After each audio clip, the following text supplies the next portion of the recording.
안녕하세요. 김성겸 목사입니다. 산돌 성경읽기 오신 여러분 환영합니다.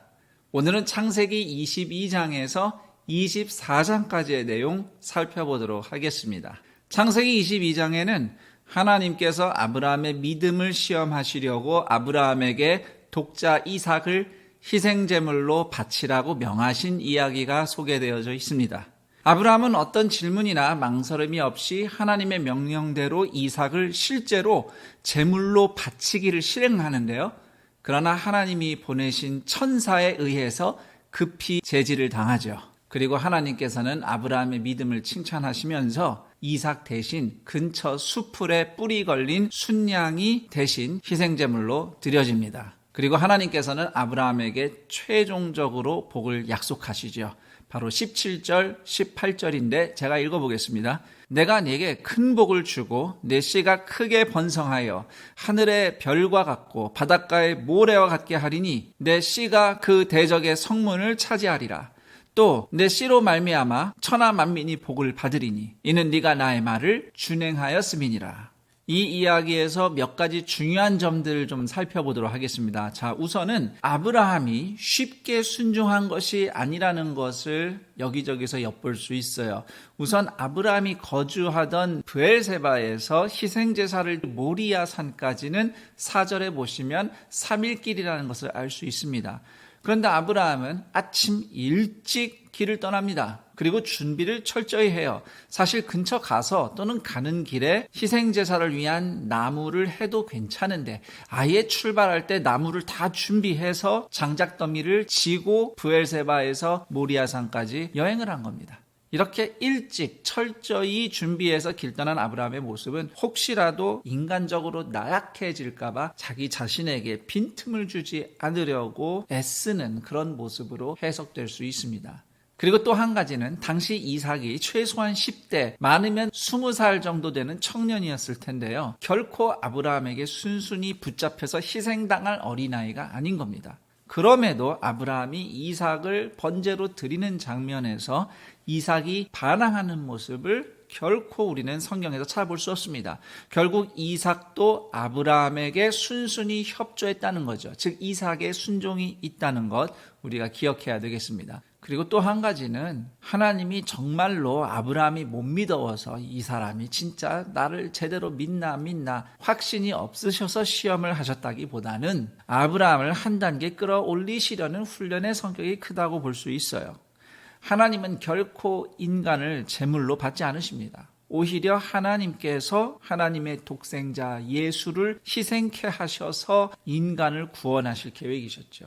아브라함은 그와 같은 하나님의 구원 역사에서 아주 중요한 동역자였기 때문에 아들을 내어주실 하나님의 심정을 가장 가까이 경험하는 자리로 초대를 받은 것이었다 볼 수 있습니다. 주저없이 예수 그리스도를 내어주실 하나님 아버지처럼 아브라함도 주저없이 믿음으로 행동했던 것이지요. 더불어 순양이 대신 죽고 이삭이 살아나는 대속의 원리를 아브라함이 직접 체험을 합니다. 그 지점까지 간 아브라함은 훗날 아브라함의 씨로 오실 예수 그리스도를 통해서 별과 같은 수많은 이들이 하나님의 구원과 복을 누릴 것이라는 예언을 듣는 수준으로 올라서게 되는 것이죠. 이런 측면에서 물론 아브라함의 이야기는 아브라함에게만 적용되는 것이겠지만 그러나 하나님은 분명히 오늘도 시험의 형태로 믿음의 사람들을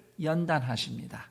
추가로 한 가지 더 말씀드리면 이 사건의 장소가 된 모리아산은 성경에는 나와 있지는 않지만 유대인들의 전승에 의하면 예루살렘이라고 알려져 있습니다. 실제로 예루살렘은 완만한 봉우리로 이루어졌지만 분명히 산은 산입니다.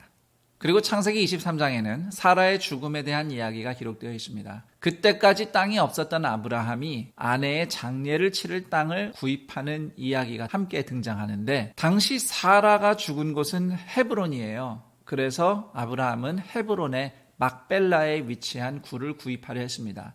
당시 땅 주인인 에브론이라는 인물은 헷 족속 사람인데 아브라함은 당시 이미 명성이 있는 사람입니다. 가나안의 이웃들에게 존경을 받는 인물이었던 것 같아요.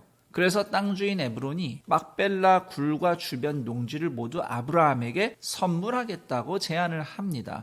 그러나 아브라함은 오히려 겸손히 몸을 엎드려서 대가 지불 없이 결코 땅을 얻지 않겠다고 돈을 받으라고 간청을 하죠. 그래서 에브론은 은 400세겔을 제시합니다. 세겔은 은전의 무게 단위가 되겠는데요. 과연 은 400세겔의 가치가 얼마나 되는지는 지금 우리가 가늠하기는 어렵습니다만 흥미롭게도 주전 13, 14세기경에 고대 중동 아카드어로 기록된 우가릿 문헌에 은 400세겔에 이루어진 토지거래 내역이 기록된 것이 발견됐습니다.